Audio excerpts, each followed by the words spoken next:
পাকিস্তানের ওপর ভারতীয়দের করা ভয়াবহ ক্ষেপণাস্ত্র হামলার ঘটনাকে সমর্থন করেছে ইসরায়েল। পাকিস্তান ও কাশ্মীরে হওয়া হামলার কয়েক ঘন্টার মধ্যেই প্রকাশ্যে আসে ইসরায়েলের সমর্থন। বুধবার এক্সে এক বার্তায় ভারতে নিযুক্ত ইসরায়েলের রাষ্ট্রদূত রেইভেন আজহার বলেন, সন্ত্রাসীদের জানা উচিত তাদের জঘন্য অপরাধের জন্য কোনো নিরাপদ আশ্রয় নেই। ইসরায়েল ভারতের আত্মরক্ষার অধিকারকে সমর্থন করে। ইসরায়েল ভারতের এই পদক্ষেপকে সমর্থন জানালেও পাকিস্তানের হয়ে কথা বলছে মুসলিম দেশ তুরস্ক। পাকিস্তানের পররাষ্ট্রমন্ত্রী ইসহাক দারকে ফোন করে তুরস্কের পররাষ্ট্রমন্ত্রী হাকান ফিদান ভারতের এই হামলাকে অপ্রস্তুত আগ্রাসন বলে অভিহিত করেছেন।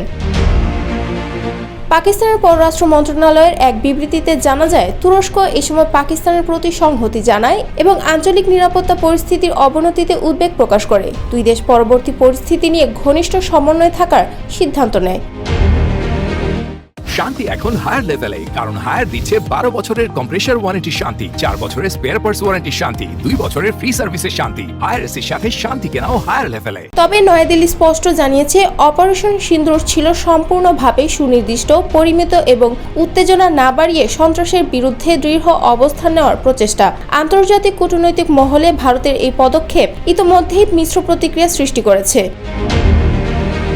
পাকিস্তানের পররাষ্ট্র মন্ত্রণালয় জানিয়েছে, আঞ্চলিক উত্তেজনার মধ্যে তুরস্কের পক্ষ থেকে পাকিস্তানের প্রতি সংহতি পুনর্ব্যক্ত করেছেন পাকিস্তানে নিযুক্ত তুরস্কের রাষ্ট্রদূত। পররাষ্ট্র দপ্তরের মুখপাত্র শফকত আলী খান জানান, উভয় পক্ষই আঞ্চলিক নিরাপত্তা পরিস্থিতি নিয়ে আলোচনা করেছে।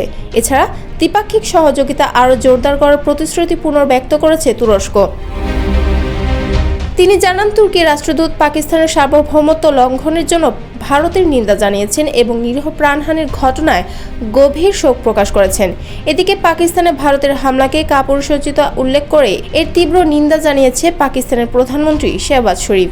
তিনি বলেছেন, এই হামলার প্রেক্ষিতে ভারতে হামলা করার অধিকার রাখে পাকিস্তান। মঙ্গলবার দিবাগত রাতে ভারত পাকিস্তানের দিকে ভয়াবহ মিসাইল ছুড়ে। এই ঘটনায় নিহত হয়েছে শিশুসহ প্রায় 8 জন। পাকিস্তানের 9টি জায়গায় এ হামলা করে নয়াদিল্লি। হামলার কারণ হিসেবে জানা যায়, কাশ্মীরের পেহেলগামে সংঘটিত একটি সন্ত্রাসী হামলা। ওই হামলার জন্য ভারত পাকিস্তানকে দায়ী করেছে, যদিও ইসলামাবাদ সরাসরি তা অস্বীকার করে।